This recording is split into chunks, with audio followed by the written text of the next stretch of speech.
Olá pessoal, vamos então dar continuidade ao nosso tratamento sobre o movimento de corpos. Hoje a gente vai falar sobre energia. A energia ela é definida a partir das leis de Newton. E o tratamento de problemas a partir do conceito de energia é um facilitador porque nos permite, através da conservação de energia, utilizar apenas condições iniciais e finais do nosso modelamento. E isso elimina pensar a respeito de toda a trajetória do objeto. Isso é um grande facilitador, a gente vai ver. Hoje nós iremos apresentar como esses conceitos foram desenvolvidos e para tal nós vamos iniciar no movimento unidimensional com força constante e depois passaremos por uma situação, extrapolaremos para uma situação tridimensional, por exemplo, e com forças variáveis. Então veja só como esses conceitos se deram. Então iniciemos aqui, como mencionado, no caso mais simples, unidimensional, 1D, o nosso objeto caminha ao longo do eixo X, tá? Ele recebe a ação de uma força F. A gente sabe da lei de Newton, F igual a ma, que uma aceleração será produzida.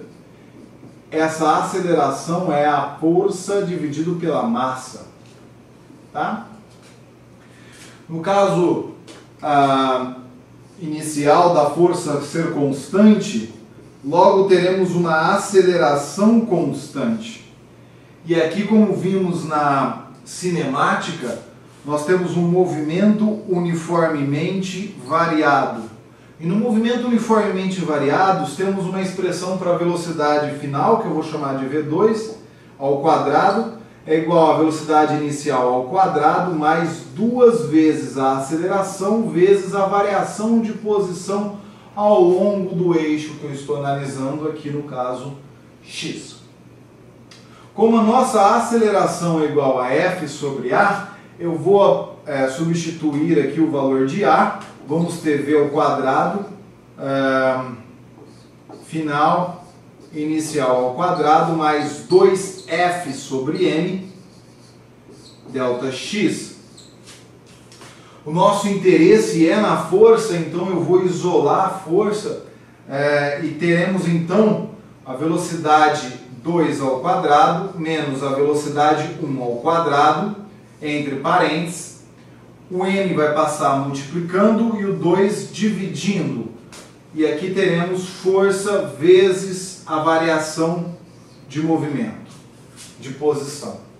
Veja que aqui é um conceito forte. Nós estamos falando que uma força aplicada ao longo de um deslocamento promove uma variação do quadrado da velocidade. Tá? Essa relação força vezes variação de posição é chamada de trabalho, certo? E essa relação massa vezes velocidade ao quadrado dividido por 2 de energia cinética. Então aqui nós temos, fazendo a distributiva, a energia cinética final e a energia cinética inicial. Daí temos que o trabalho é igual à variação de energia cinética, sendo a energia cinética, então, uma grandeza na física representado por mv ao quadrado sobre 2. Tá?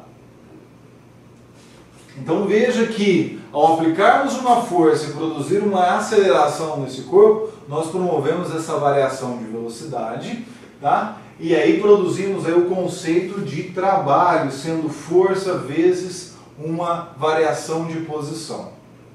Certo? Se nós tomarmos aqui uma força positiva, ou seja, na direção do movimento, então teremos um trabalho positivo. Se tomarmos uma força na direção oposta ao nosso referencial X, então teremos um trabalho negativo. Certo? E claro, se aplicarmos nenhuma força, não teremos trabalho. Certo? Se Se tivermos 10.000 forças atuando sobre o corpo, nós logo iremos em busca da força resultante que estiver atuando nesse corpo. Claro? Nós também podemos falar sobre a variação dessa energia ao longo de um intervalo de tempo, ΔT. E se nós formos cuidadosos o suficientes para tomar os limites adequados, podemos dizer que essa variação de energia dE, C, dt é igual à variação do espaço com a força, tá? Dividindo pelo tempo, t. Então esse termo aqui, ó, dx dt, é a velocidade, e força vezes velocidade é o que nós chamamos de potência, tá? É a energia por tempo, ou força vezes velocidade, é a potência em que você realiza uma determinada atividade. A potência é dada nessa unidade watts. A força em newton, a velocidade em metros por segundo, tá?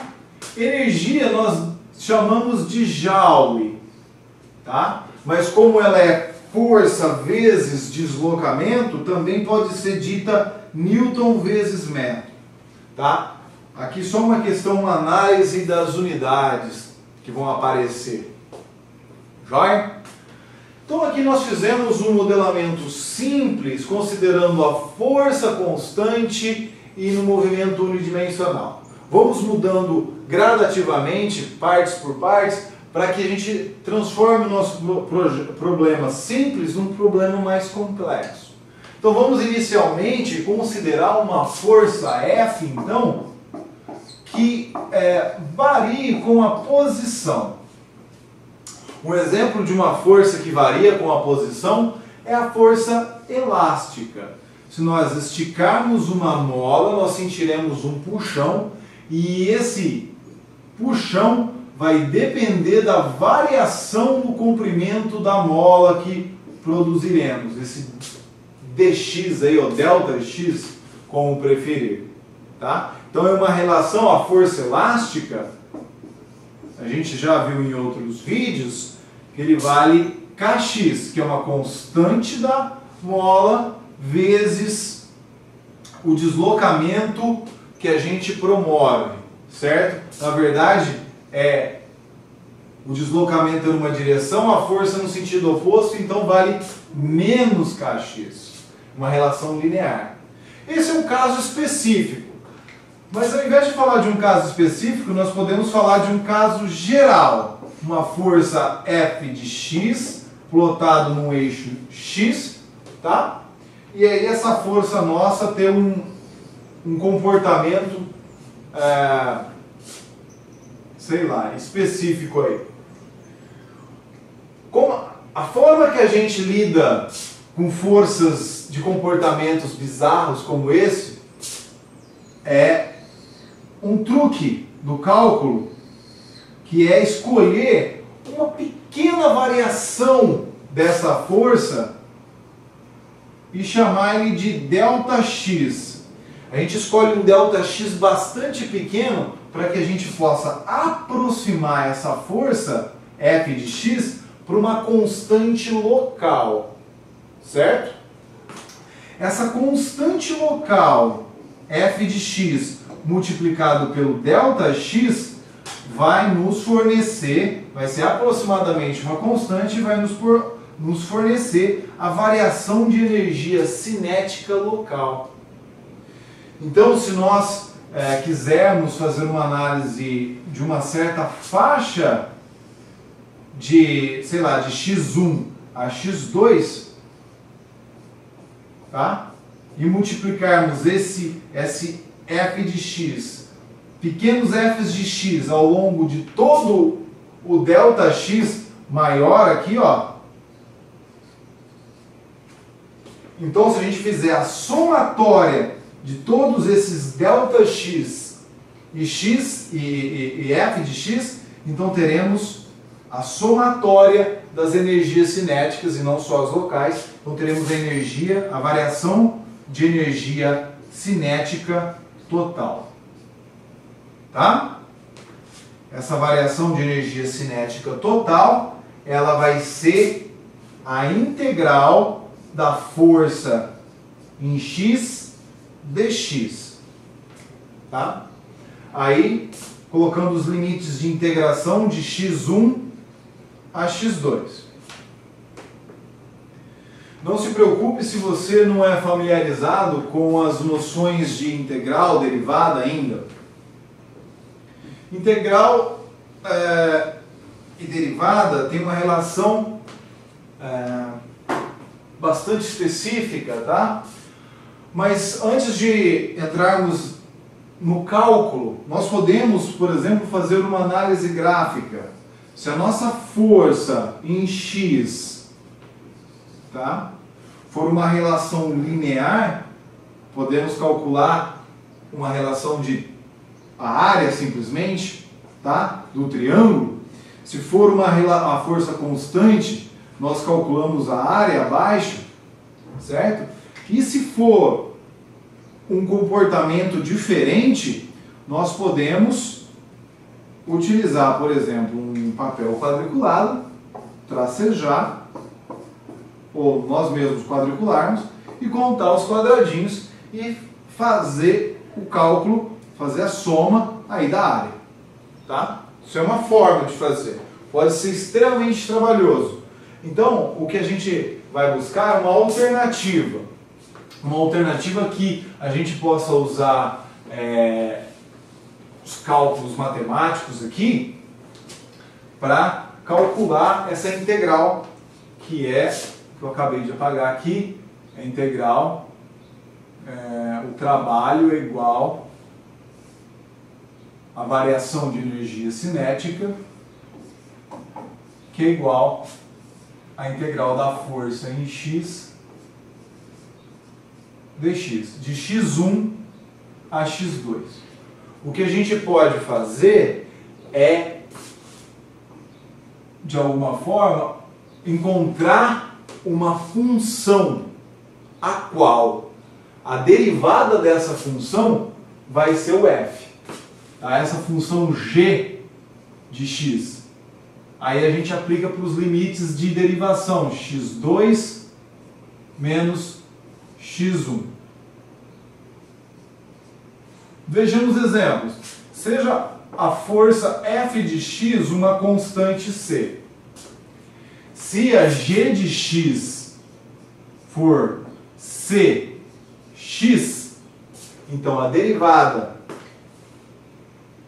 a regra do tombo aqui, 1 passa multiplicando o c, o expoente perde uma unidade, então vai ser c igual a x elevado a 0, que é 1. Certo? Então, uma função útil é essa constante vezes x.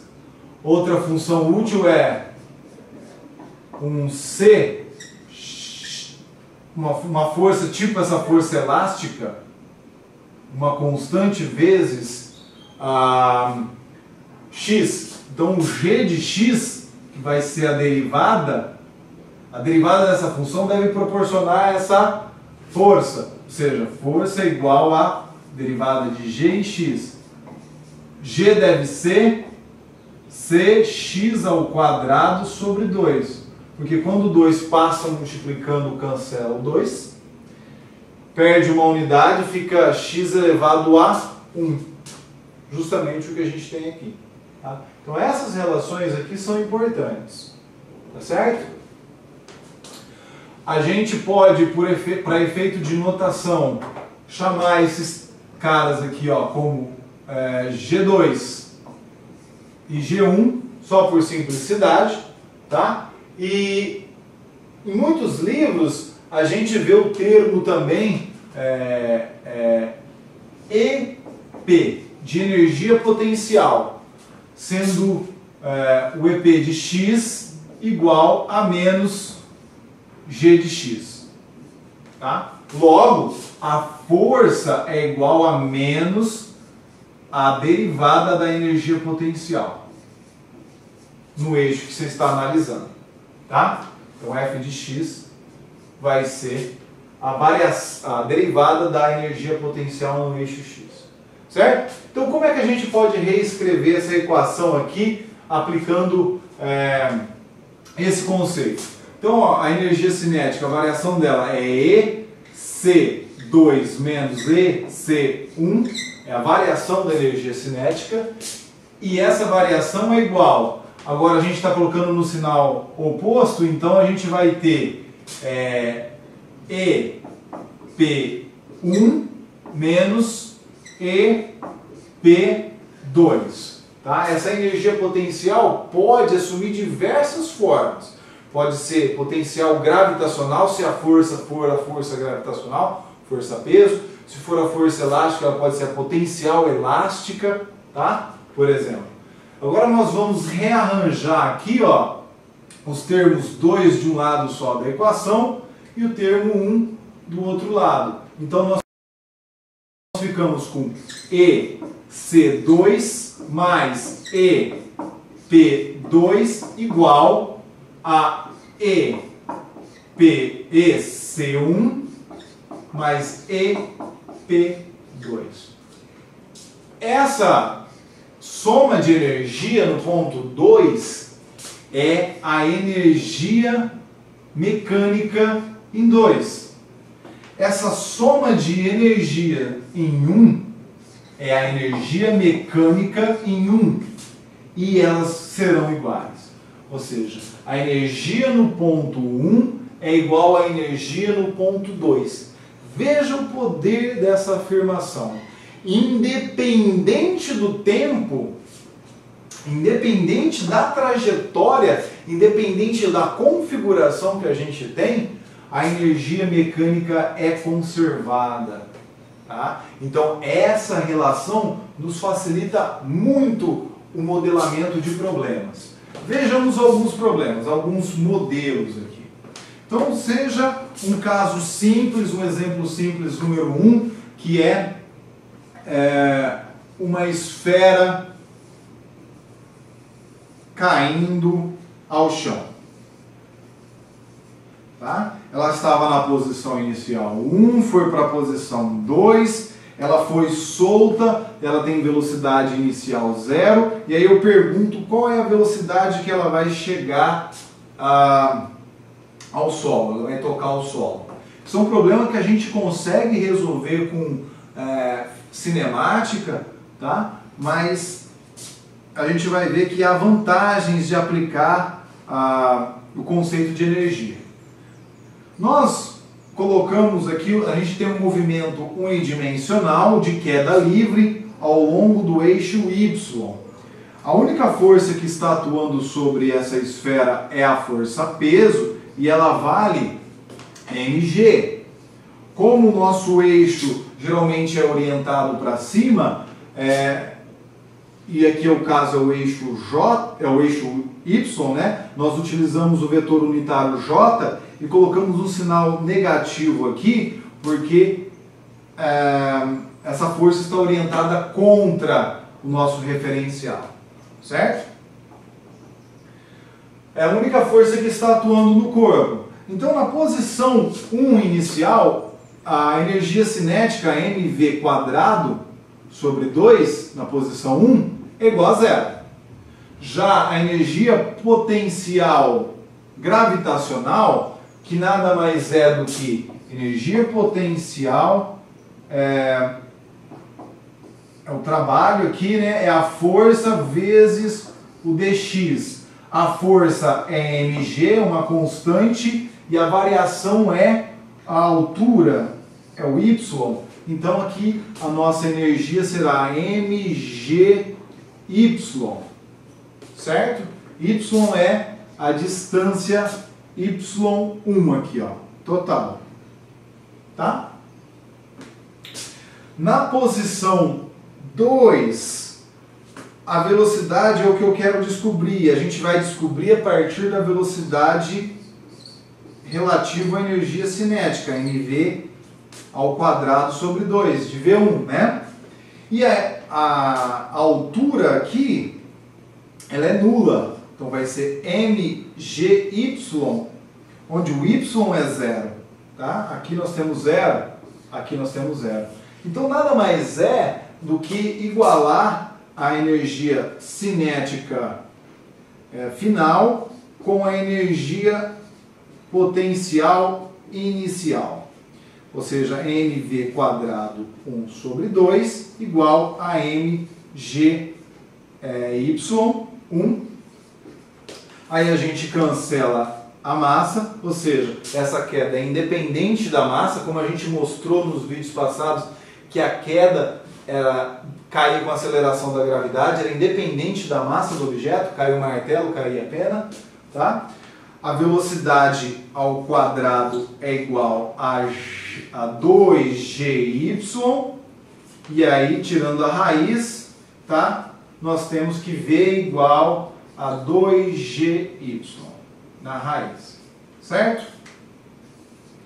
Isso aqui é um problema simples, mas que dá uma ideia do poder de aplicar esse conceito de energia para a resolução de problemas. Vamos ver um outro caso agora, onde nós temos um bloco, exemplo 2 aqui, um bloco preso a uma mola. Tá? A gente tem um comprimento inicial dessa mola aqui, x, e aí passamos por um comprimento ΔX aqui. Tá?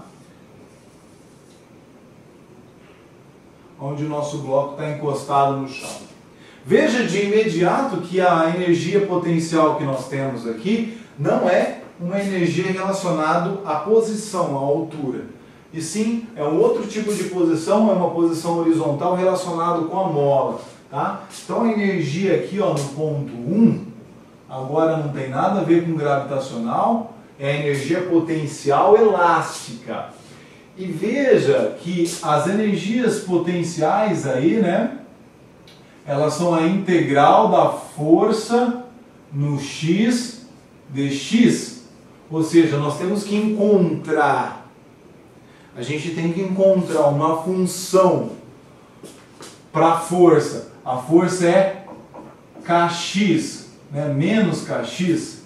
Nós temos que encontrar uma força, uma função na qual a derivada dela é uma constante vezes x. A gente viu o exemplo e essa função é kx ao quadrado sobre 2. Uma constante x ao quadrado sobre 2. Então, na posição 1 aqui, o que nós temos é o objeto está parado.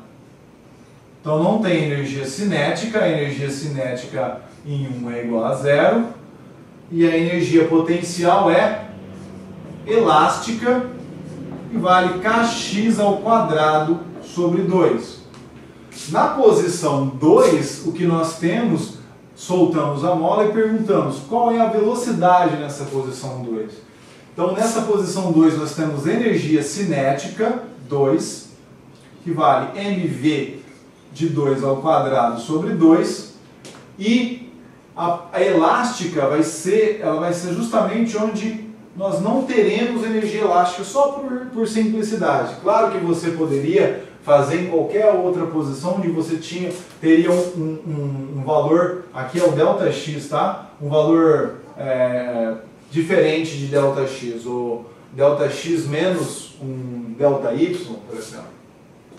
Uma variação diferente de ΔX. Ou seja, aqui o que a gente tem que fazer para resolver esse problema é igualar a energia no ponto 2 e ponto 1, sendo que a energia em 2 é mv2 ao quadrado sobre 2 e em 1 é k ΔX ao quadrado sobre 2.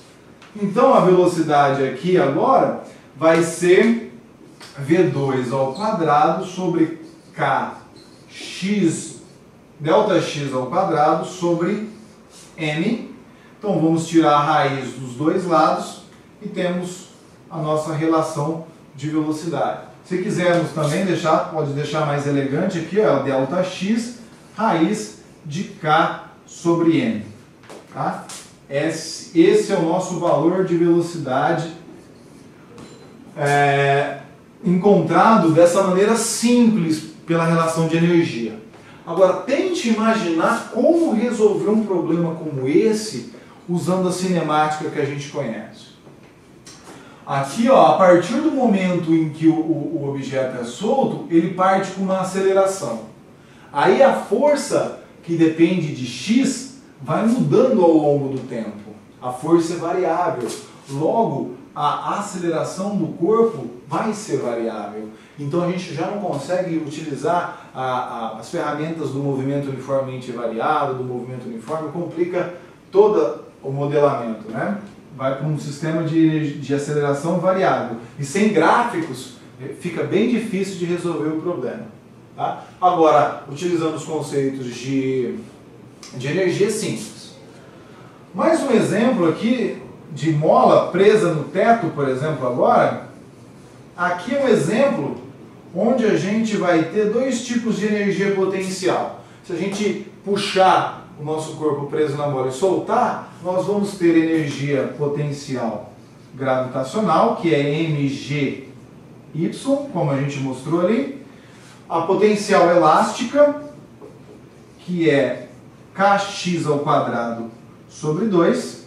E também teremos energia cinética, porque o objeto entrará em movimento, então será mv² sobre 2.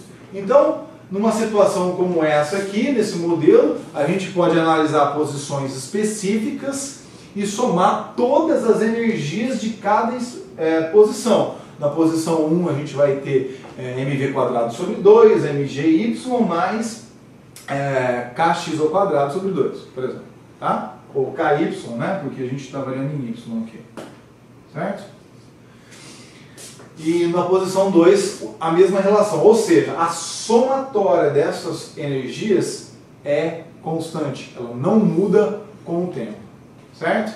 Então, essa é a primeira visão geral sobre o teorema da energia, do trabalho e a conservação de energia. Agora vamos buscar um modelamento no qual nós tratamos a resolução desses problemas em mais do que uma dimensão. Vamos buscar ir para além de 1D.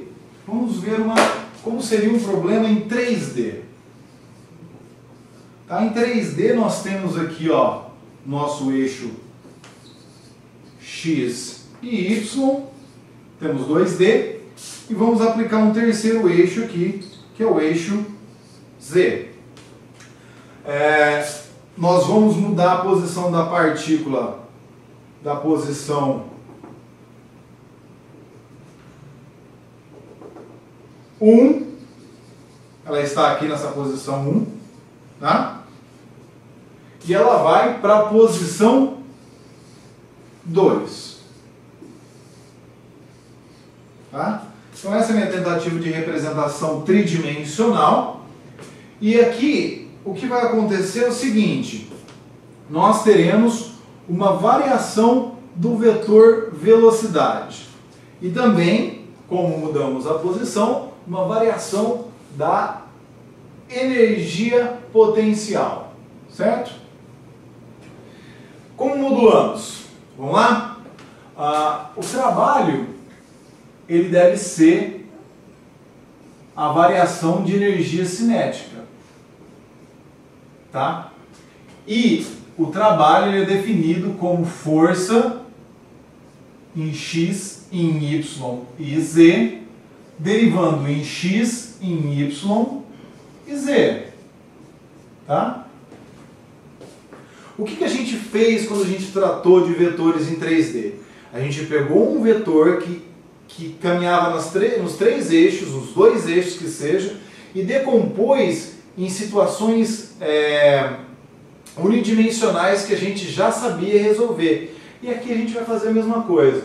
Tem uma força que varia nos três eixos. Uma força, um vetor, e a gente vai colocar ela como sendo uma força que varia em x, tá? De 1 até 2, colocando o limite de integração aqui também, dx. Y de 1 até 2, f de y, dy. Mais um f, mais uma integral de f de z, dz. Tá? Então a gente quebrou essa integral que trabalhava em 3 dimensões em 3 integrais unidimensionais. Cada uma dá conta do seu eixo. O que a gente vai fazer é substituir esse termo que a gente já calculou no começo desse vídeo.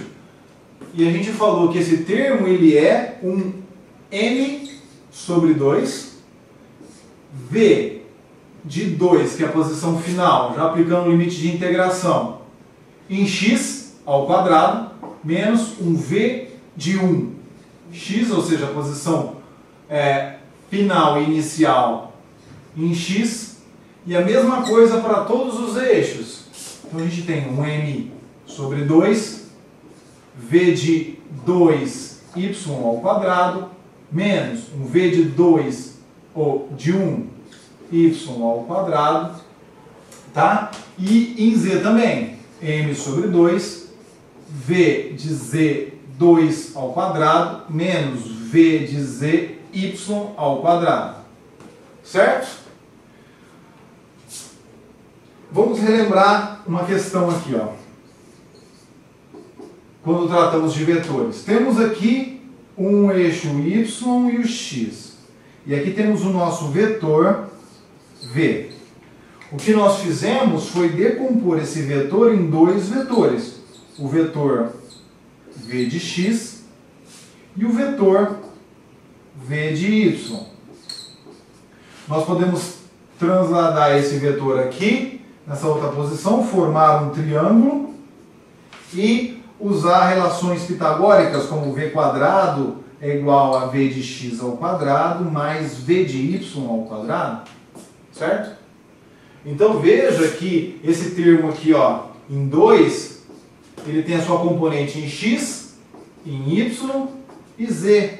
É essa componente aqui que a gente vai somar, juntar vetorialmente. É m sobre 2 vai ser igual ao v2, e esse v2 engloba x, y e z ao quadrado, menos agora a relação I1. E aqui temos o nosso v de 1 ao quadrado. Tá?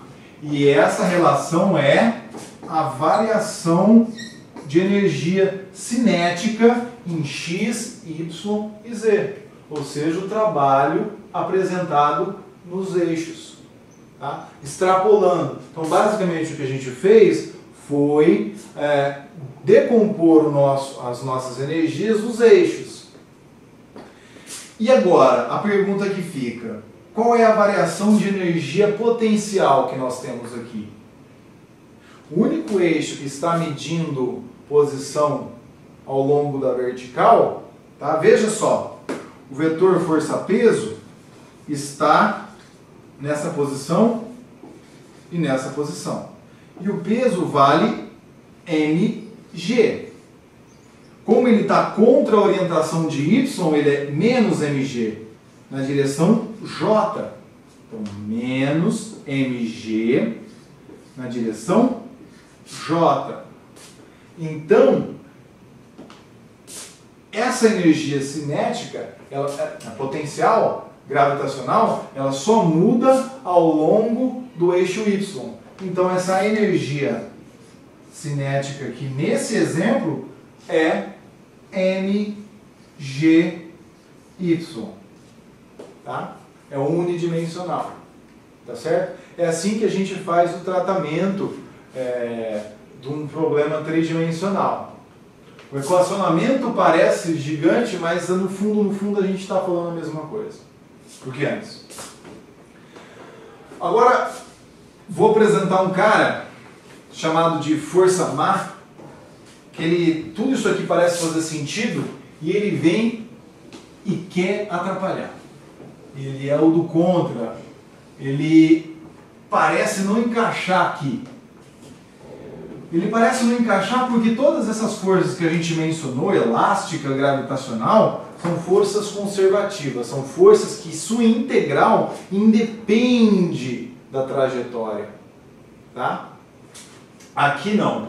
Se a gente colocar a força de atrito, a gente está falando de uma força dissipativa. Veja o exemplo. Nós temos um bloco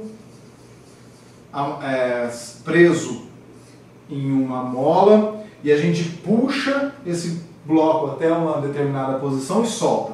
A hora que a gente solta, o movimento ao longo do eixo X é nessa direção e a força de atrito vai ser contra o movimento, puxando na direção oposta. Tá? E quando a gente procura integrar e encontrar a energia da força de atrito, a gente passa a ter problemas. Porque uma vez que a gente, relembrando o valor da força de atrito, né, ela vale μ vezes a normal. A força que está atuando aqui é a normal, na vertical e peso. Certo? A normal equilibra o peso, então a força de atrito é μ vezes mg, que é a força peso. Então esse é o valor da força, negativo, tá? A hora que a gente aplica essa força de atrito ali, esse termo todo sai para fora da integral, certo? A gente a constante, é aquela constante que a gente falou lá do G. Só que ao longo do eixo X nós vamos ter que somar um valor X aqui, ó. Certo? Nas outras forças, quando você varia X, depois volta até X, você cancela. Saiu de uma posição e voltou na posição, o trabalho resultante é zero. Vamos lá, peguei esse apagador, tiro ele do chão, coloco ele aqui na lousa. Tiro do chão, coloco na... Eu posso até ficar cansado. Não confunda o trabalho com ficar cansado. Mas se eu manter ele na posição que ele estava antes, tiro de uma posição, coloco em outra. Tiro, volto na posição, coloco em outra. Se eu, no final das contas, eu terminar na mesma posição, meu trabalho realizado é zero. O deslocamento é zero. Então o trabalho é zero. Certo? Essa aqui não, a força de atrito, se eu passar para cá e puxar para lá, puxar para cá, puxar para lá, eu vou somar todos esses caminhos que eu fiz. Porque eu fui dissipando energia ao longo de toda a trajetória. Tá? Então esse é o conceito de força de atrito e ela vai sempre somando esse x mais um ΔX, que é toda a variação que você vai fazer. E esse aqui foi uma motivação, esse exemplo aqui foi uma motivação para o próximo vídeo que virá. Tá? E aqui, esse ΔX aqui, a gente está falando da energia da força de atrito, tá? Energia dissipada.